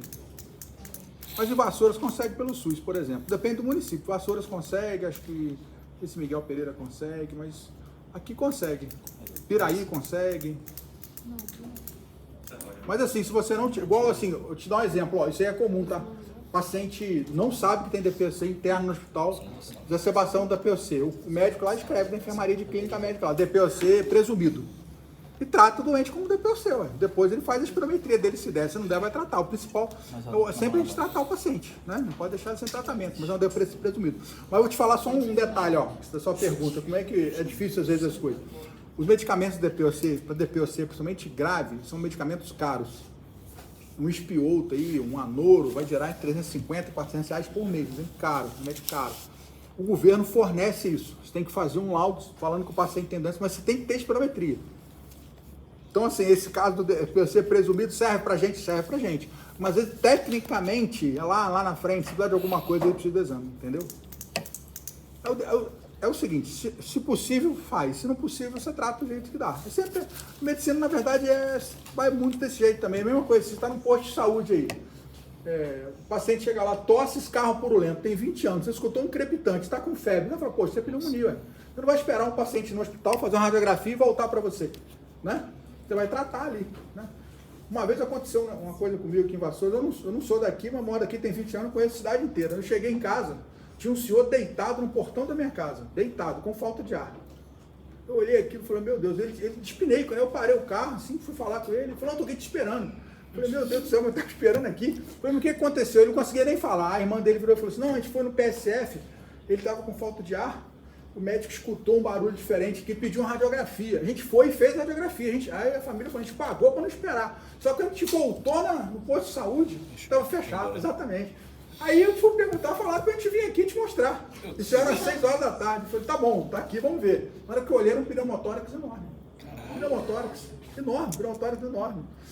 Ele tem uns 5, 6 anos. Eu falei, não, eu vou falar o nome dele. Eu falei, você entra aqui, meu, eu entrei no carro, levei com ele para o hospital. Saí com ele, de sorte que o cirurgião, eu conheci, ele estava lá no hospital antigo, né? Estava na porta ali, na bancada ali da emergência, sentado ali, conversando. Falei, cara, olha aqui, a gente foi de pneumotórax.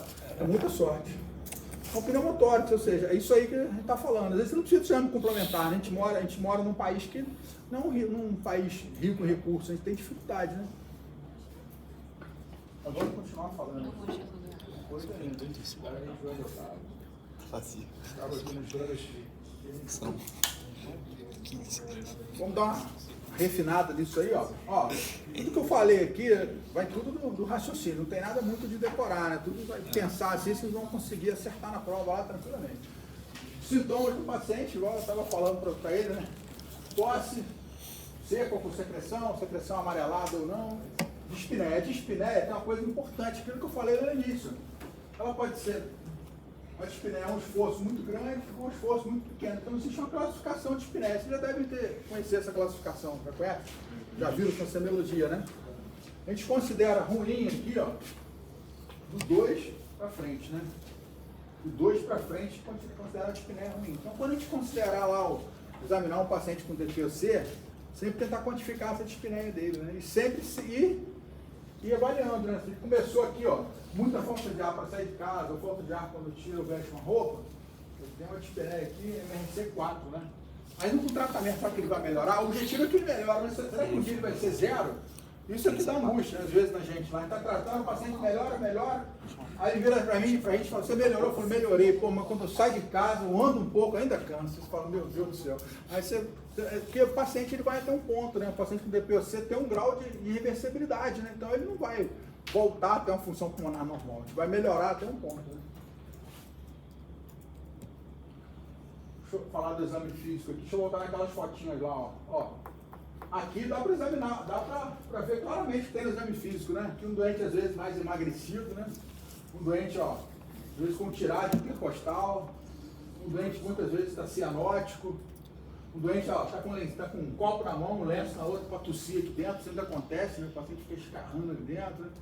Então, o exame físico desses pacientes, o exame físico às vezes pode ser mais rico, né? Então, na nectoscopia a gente vai ver cianose, vai ver tiragem intercostal, vai ver taquipneia, vai ver às vezes um paciente emagrecido, às vezes já percebe um paciente tossindo, escarrando. O que são esses nomes aí, Bruno, embaixo? Hã? Soprador rosa e azul inchata. Boa observação. Na ausculta pulmonar, o que tem na ausculta pulmonar aqui? Quem que era bom de exame físico na semiologia? Você que está quietinho aí. O que tem na ausculta pulmonar ali dos pacientes? Do primeiro. Auscultou aqui. O que você vai auscultar aqui? Destruição de alvéolo, destruição de passo aéreo. Diminuído, exatamente, difusamente. E nesse aqui, como é que vai dar? Pode ter sibilo. Sibilo, ins ou expiratório? Eu acho que é esse. O DPOC, assim como a asma, é uma doença obstrutiva expiratória. Então o sibilo é expiratório. Pode ter ronco também, né? Secreção em grosso calibre, né? Isso aqui é um termo que é usado, porque geralmente esses pacientes são lábio afinado, ele fica soprando, né? Pela dispneia dele. Por isso que recebeu esse termo, soprador rosado, né?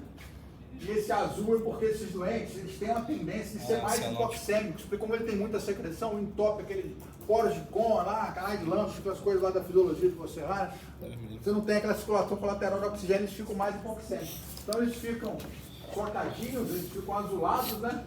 E ficam mais como se fosse inchado, baixo, arcado. Né? E por isso que essa diferença. Mas dificilmente você vê esses perfis estão isolados, eles vão se misturar, né? Então na ausculta você pode ter um diminuído difusamente, ou pode ter uma riqueza ali com ronco, com sibilo, ou mistura, né? Está diminuído, não está com ronco, está com sibilo. Uma outra coisa que pode ter também, que às vezes denota gravidade, é sinal de insuficiência cardíaca direita. Uma coisa importante de guardar isso, porque o que acontece? Você internar o pulmão, destruição pulmonar. Você aumenta a resistência da passagem do sangue ali, não aumenta? Quando aumenta a resistência da passagem do sangue, você consegue, a pressão da artéria pulmonar ela sobe, o ventrículo direito tem que contrair mais forte para ter uma circulação sanguínea normal. Então vocês vão ter hipertensão pulmonar com insuficiência cardíaca direita. Então às vezes o paciente tem insuficiência cardíaca direita também no exame físico. Até às vezes é uma investigação, né? No hospital aqui a gente vê isso muito. O paciente às vezes tabagista, interna aí com doença cardíaca, coronariopatia, infartada, angina, alguma coisa assim, ele faz um eco, o eco tá bom, mas dá uma infecção pulmonar. Aí o toda a carne, ele discutiu comigo, com o residente que tá lá, e falou assim, aqui, Cris, tem uma infecção pulmonar. De onde veio essa infecção pulmonar? Não tem DPOC. Ele fuma, ele infartou porque fuma, às vezes tem DPOC também. Aí você faz a espirometria, tá lá, função pulmonar horrível. Então assim, é uma causa de hipertensão pulmonar, doença cardíaca direita, as doenças pulmonares graves, doença pulmonar obstrutiva grave. Alguém ia perguntar alguma coisa? Não? Hã? Você? Você vê? Cara, que mentira. Não, todo mundo sabe que é mentira. Alguém ia falar alguma coisa? Nunca pergunta. Mas eu acho que alguém ia falar alguma coisa, eu cortei. Alguém lembrar depois pergunta aí se foi. Então olha só, não. Exame físico é só raciocinar naquelas fotos, não esqueça as fotos. Emagrecimento, cianose, tiragem, taquipneia, muro muscular reduzido, ronco, sibilo, sinais de cardíaca direita, nos doentes mais graves, né? Olha lá, o diagnóstico, ó, você estava angustiado aí no diagnóstico. Ó. O paciente tem que ter lá os sintomas, né? Tem que ter os sintomas, e na anamnese tem que ter lá a exposição, e você vai na espirometria, relação ao BF1 abaixo de 70, depois do bronquidilatador. Sempre a avaliação do DPOC depois do bronquidilatador, né? Falando várias vezes isso. Então, olha só, olha o quadro aí. O paciente tem, se procura o médico por sintoma, tem história de tabagismo, exposição ocupacional ou exposição ambiental, faz espirometria e confirma o diagnóstico. Relação BF1 CBF menor que 70. Isso aqui é uma coisa que o Gold colocou recentemente, mas não vale a pena a gente discutir isso aqui. Guarda esse valor aqui, o BF1 sobre CBF menor que 0,70, pós-bronquidilatador. Tá? Então esse é a síntese da aula. A síntese da aula está aí.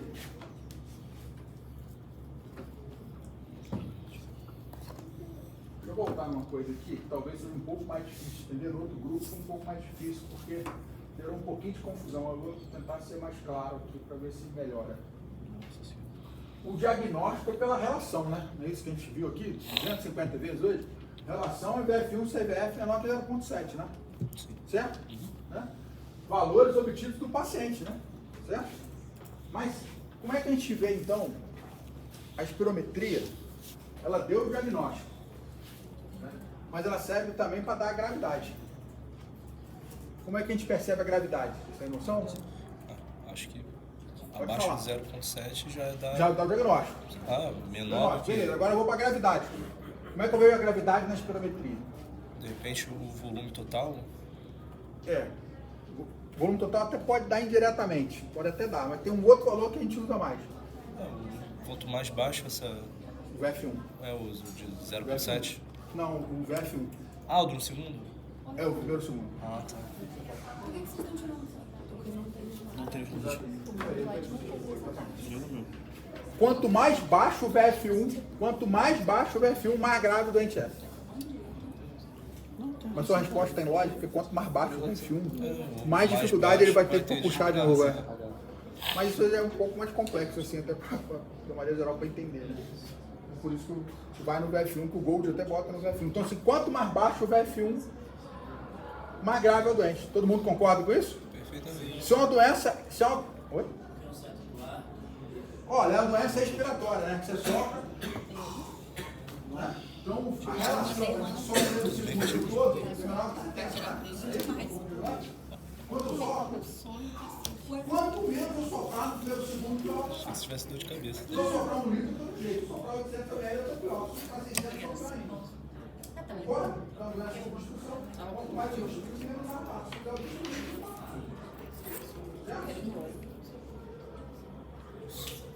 fala, qual é a sua dúvida? É que eu não ouvi nada que você falou. Eu ouvi, eu falei para falar, desculpa. Você copia a aula, Viu a foto? Aqui faz a configuração, tá vendo? Mas depois depois você eu pega vou aqui. copiar o dela. Eu te dou. Depois vocês pegam. Não, eu falei o seguinte, ó. A espirometria ela serve para confirmar o diagnóstico, relação VF1 CVF menor que 70. E serve para você ver a gravidade. Como que eu vejo a gravidade? Indo lá no VF1. Então vamos lá, vamos pegar um exame aqui. Vamos pegar a verdade aqui. Aqui, ó. Vamos lá, ó. Setinha azul, ó. Sempre pode dar um dilatador, ó. Quanto que é o VF1 desse paciente? 1,34. 1,34. Bom. 1,34. Quantos por cento deu? Aqui na frente. 53. 51. 51. O Gabriel errou e me ajudou a errar também. 20, o VF1 dele é 51%. Todo mundo entendeu isso? Sim. Certo? De onde saiu os 51%? Da característica do paciente. Se eu fazer uma espirometria sua, tem que ver quanto dia que você nasceu, homem e altura. Então isso vai dar aqui, ó, previstos, ó, valores previstos, valores mínimos e valores máximos. Ó, qual o valor previsto? Essa coluna aqui, ó. 1,34 e 2,61 é 51%. Entendi. Certo? Certo? Todo mundo entendeu isso? Todo mundo vai ter um VF1 previsto. O VF1 previsto entre vocês varia. Você vai ter um VF1, você outro, ele outro, você outro, ela outro. Cada um vai ter um VF1 previsto, certo? Entendeu? Nada. Entendeu? Se você está vendo a sua asma, você tem seu VF1 previsto. Certo? Não tá não. Se é nova, não pode estar. Seu VF1 vai ter um VF1 previsto lá seu, certo? Quanto mais baixo o VF1, pior. Todo mundo entendeu isso, né? Então vamos lá. Classificação do VF1, ó. Isso é uma das poucas coisas que tem que decorar. A classificação é essa aqui, ó. Essa é uma classificação proposta pelo Gold, que é o consenso lá, que eles chamam de leve, moderada, grave, muito grave. É uma coisa de bom senso, ó. VF1 mais que 80 leve, 50, 80 moderado, 30, 50 grave, menor que 30 muito grave. Então se eu botar lá na prova de vocês, ó. Paciente com diagnóstico de TPOC possui VF1 de 20% previsto. Ele é muito grave. Todo mundo concorda que é muito grave? Sim. Certo? Tá, eu concordo, eu entendi. Tá, mas você vai fazer uma posição, vamos ver. Normalmente eu faço, mas não vou fazer. Mas pode fazer, pô, até bom, né? Não, Rapaz, mas eu eu falo, pra a medicina é um negócio interessantíssimo. A gente aprende o tempo todo. Às vezes eu estou atendendo um paciente, cara. O paciente me fala um negócio que eu nunca ouvi falar. Aí você vai lá no livro e fala, o paciente tem razão, cara, tá aqui. Às vezes aqui no hospital, aqui eu vou discutir o caso com residentes. Eu fui discutir o caso com a Larissa, com a R2 de nível altíssimo. Né? A Larissa falou, Cris, isso aqui eu não sabia. Eu não sabia responder. Ela falou, vou procurar. Eu fui lá no livro, procurei, depois fui responder para ela. Então assim, a medicina, o interessante é isso. Você nunca sabe de tudo, cara. Você tem que sempre estar estudando. Quando eu fui ler esse Gold novo aqui, eu me surpreendi. Tinha uns 2 anos que eu não li o Gold. No passado que eu não li, acho que tinha lido em 2024. Já mudou, assim, uma quantidade de coisas que eu já estava ficando, você tem que ler. Então, assim, se você for perguntar aí, se eu souber, eu vou te responder. Se eu não souber, eu vou estudar Eu junto. acho até que é bem simples. Mas fala, pô. Tá. Por que para o diagnóstico a gente utiliza essa diferença, essa relação? E imagino eu, se a relação a gente utiliza como um valor de referência 70%. O 70 independe de valor de previsto. Porque, assim, quer ver? Existe uma tabela de previsto. Uma coisa do sistema. Antigamente calculava tudo na mão. Mas hoje tem um sistema que você lança. Homem, idade, altura, onde você está, país, vai calcular e você vai fazer o exame dele ali. Mas a relação VF1 CVF independe desse sistema. Se eu tivesse um aparelho aqui agora e me fizesse o exame seu, era simples. Eu ia pegar quanto deu o seu VF1, quanto dá o seu CVF, e fazer a conta de 70% ou não. É isso. Entendeu? Mas por que o critério de gravidade também não está associado a esse valor? Porque, por exemplo, quer ver? Você tem a relação VF1 CVF normal é 70. Ela vai dar 69, 68, 67, 69,5, 66, 65, 64, 63, 62. É muito difícil você estabelecer uma gravidade dentro disso, entendeu? São valores muito pequenos para você. Como é que você vai fazer uma gravidade dessa aí? Ah, de 69 a 70 é um leve, de 69 a 67 é um moderado. Você não consegue fazer dessa forma, até porque o exame às vezes oscila um pouco. Às vezes você tem hoje uma relação que dá 68, uma relação mais que dá 67, uma relação que dá 69. você não consegue ter essa... Mas sempre reduz. O DPOC, obstruções fixas, nunca melhora. Nunca melhora, sempre vai estar lá dentro. Entendeu? É isso. Agora, quer ver? A relação, ela está ali, só que ela depende também do valor do CVF, né? Tudo que você sopra, VF1 e CVF, né? Então, quando você vai para o número absoluto do VF1, você independe do CVF, você está vendo só um valor que é o principal. Você concorda? Porque o negócio, o paciente está soprando, ó, ele cansa, ele abandona o sopro. Então, a relação VF1-CVF dele vai ficar muito boa, o CVF vai até melhorar a relação dele falsamente. Concorda comigo? Então, olha só. É isso que eu estava pensando. Era mais ou menos isso que eu estava pensando. O paciente Podia cansa. melhorar a relação dependendo de outros fatores, né? De outros... Melhor, olha, o paciente sopra, ó. Aí ele cansa, ele abandona o sopro, ele para. Não sopra o que deveria. Como é que vai ficar a CVF dele? Mais curto que o normal. Só que o VF1 não vai mudar. Então a relação vai ficar mais alta. Facialmente mais alta. É isso que eu estava pensando. Já o VF1 não. O VF1 é mais certo. O cara não é possível não aguentar só para um segundo. Já até viu, mas o paciente está gravíssimo. O paciente não aguentar um segundo, é impossível. Então a gravidade é sempre no VF1. Isso, a gravidade é sempre no VF1. E o valor também, é isso que eu estou te falando. Além de ter outros fatores, o valor às vezes fica muito ali perto. 69, 68, 67. Como é que você vai fazer um estadiamento desse? É difícil você fazer. Não vai variar muito ali. A maioria vai ficar entre 60 e 70. O paciente doente. Tá, então assim... É sempre assim, ó. Não, só para ter certeza. O paciente ele pode chegar com uma relação de 40%. Eu não sei se é absoluto, mas vamos supor. 40 é difícil, mas pode. Tá, Vamos lá. 50%. Pode 52. 50. 50. Mais com um VF1 de menor que 30. Pode. Pode. Ou então, ou um VF1 Pode. menor que 80 só. Pode. Pode também. Pode. É porque eu penso na minha cabeça aqui, eu estava achando que esse 52% de relação seria gravíssimo, porque o cara estaria muito grave. Mas, entendeu? Por isso que, tipo assim, é confuso para mim, porque a gente utiliza um critério para diagnóstico e um critério para transplante. Outro, né? Completamente diferente. Eu entendi o que você está Mas falando. eu entendi, mas eu também já sei que Não, mas a gente tem, às vezes tem que aceitar.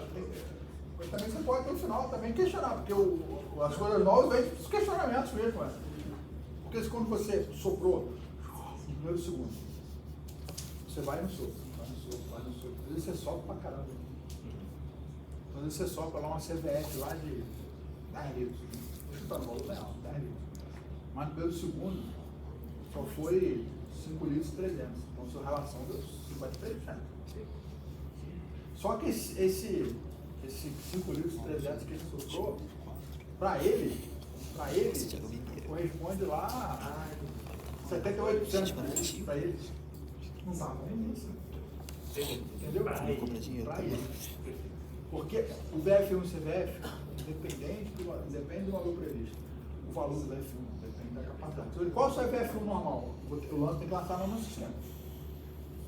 Qual é o seu VF1 em relação ao VF1 e CVF normal? 70. Todo mundo é assim. Entendeu? Por exemplo, vou dar um exemplo. Tem paciente, às vezes você pega muito, às vezes em homem, um cara mais breve lindo, o cara às vezes baixo, mas tem uma caixa torácica enorme. O cara sopra lá 120% de CVF. Sopra pra caramba. Então assim, ele vai dar lá uma CVF enorme. Só que ele fumou, tem DPOC. O VF1 dele não vai acompanhar esse CVF grandão. Vai ser um CVF menor. A relação vai dar menos que 70.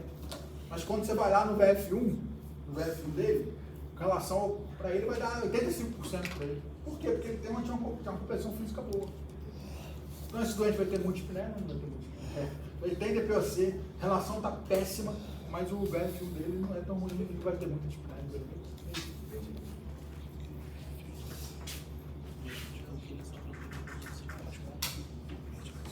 Ó, você que está cansado, só para resumir. Só para acabar aqui, ó. Vou acabar, 1 minuto. O paciente tem sintoma, né? Tosse, dispneia. Eu falei, é uma doença irreversível, né? Então, assim, mantém um certo grau de, às vezes, de sintoma até crônico. No asmático isso não é comum, se não ter sintoma crônico. Tem que melhorar 100% ou perto. Exacerbação quando você piora os sintomas, né? Isso é uma definição importante.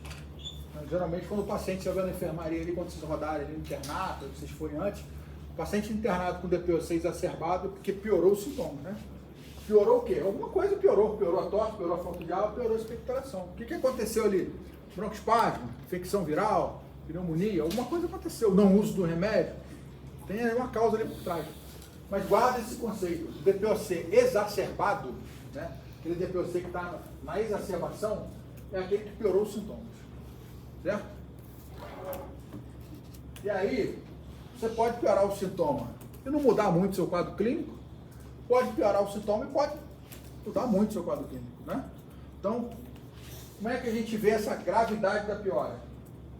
Parâmetro aqui, exame físico e laboratorial. Paciente, ele pode ter uma exacerbação leve, moderada ou grave. Se perdeu aí? Pode falar. Pode explicar uma parte que eu não vou falar hoje, vou falar com outra aqui.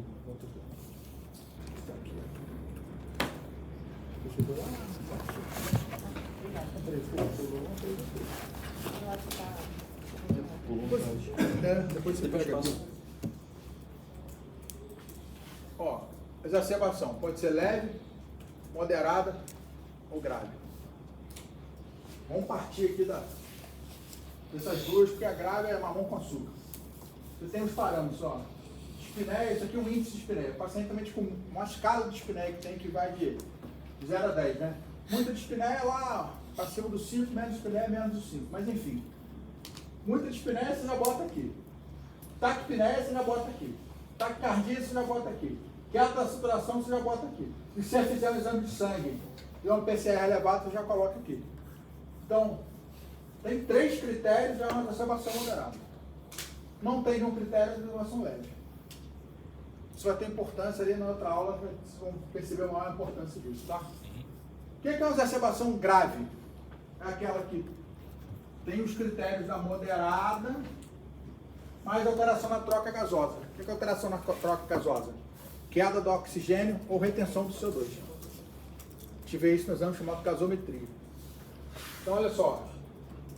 Voltando, a exacerbação é a piora dos sintomas, pode ser leve, moderado ou grave. Se tiver 3 desses critérios é moderado, se tiver nenhum critério é leve. Certo? Grave é uma exacerbação moderada que tem uma alteração gasométrica. Já deve ter tido aula de fisiologia lá atrás e aprendido isso. PO2 menor é igual a 60, PCO2 maior é igual a 45, desde que haja queda do pH. Por quê? Alguém entende essa frase aqui? Alguém consegue explicar ela? Explica por quê então. Vou falar um pouquinho. Você está com sono ou você falou que você entende? Não, mas eu entendo mais ou menos. Mas fala o que você entende. Você entende? Ele está retendo o CO2 porque ele não consegue expirar. Expirar. Perfeito, exatamente. E aí está ficando com o sangue Acidótico. Exatamente, ela explicou tudo aqui. Por que você tem que levar em consideração o pH? Porque ele já pode ter uma retenção crônica. Se ele está lá na casa dele retendo cronicamente CO2 e retém bicarbonato para poder equilibrar um outro lá, o pH dele vai estar normal. Então você vira para mim, se eu virar para você, como é que é o seu nome? Lívia. Se eu virar para você e falar, Lívia, o CO2 do paciente está 70, tá? A pergunta seguinte você tem que me perguntar na hora, falar, quanto está o pH? Por quê? Se o pH estiver normal, já é crônico dele. Se o pH estiver baixo, ele está acidótico. Esses dias a gente atendeu um paciente lá no hospital antigo, ele estava com 180 de PCO2. Não sei como é que ele morreu. 180, 6,9 de pH. Um quadro DPOC grave. Então ele é agudo. Hã? Então é agudo. Agudo, exatamente, agudo. O critério que você usa é o pH. Reteve CO2? Retém CO2. O pH está baixo? Está baixo, então é agudo. Exatamente. Ele pode ser até um crônico agudizado, mas se tem queda do pH, ele é agudo. Então assim, o que é uma exacerbação considerada grave? Grave. Aquela doente tem alteração na gasometria. Saturação baixa, retenção de CO2, com acidose metabólica. Então o diagnóstico a gente faz dentro do hospital, porque faz gasometria para fazer o diagnóstico desse paciente. Entenderam isso aqui? Alguém quer perguntar alguma coisa? Não. Tranquilo? Não tem nada não? Tranquilo. O doente lá que você viu era mais ou menos isso aí? Rapaz, bem tava bem parecido. ruim. Hã? Tava bem ruim. Ruim? Ela tinha asma na infância e aí ela fazia uso muito mal da bombinha de uso contínuo. Ela tava com uma falta de ar assim, para tirar a roupa e fazia uso de cigarro Então, ó, todo dia, ficava péssimo. Vamos lá, ó. Tanto que chegou a dar um medicamento pra ela inalar, nem conseguia inalar direito. Fica bem fraquinho, sabe? Fluxo respiratório baixo. Aí aqui que você falou, a volume do alto é tão alto que a CVF já tá baixa. Aqui, então, a foto já dela é aqui, ó. Isso. Não é isso? É, a gente botou 3 e 4. Você botou? Você fizer lá? Então ela é um Gold 4. Gold não, né? Ela é um MRC 4. Prometria não tinha, né? Não tinha não. Eu vou falar isso melhor na próxima aula, mas aqui tem Gold uma... 4 também, né? Tem um estadiamento. O estadiamento depois a gente fala melhor, tá? Mas aqui, quer ver? É isso aqui, ó. Olha aqui, ó. MRC4, ó. MRC4, que tem essa classificação aqui, a classificação clínica. A aula vai falar melhor disso aqui, mas já que você falou, aqui, ó. O paciente tiver uma exacerbação moderada a grave. Você pega sempre de 12 meses para trás. Exacerbação de moderada a grave nos últimos 12 meses, ele é perfil exacerbador. O perfil mais grave que tem, exacerbador. Se ele não tiver exacerbado, ele é A ou ele é B. Se ele tiver, ó, muita dispneia, que é igual, ele é perfil B. Então, seu paciente se um perfil B.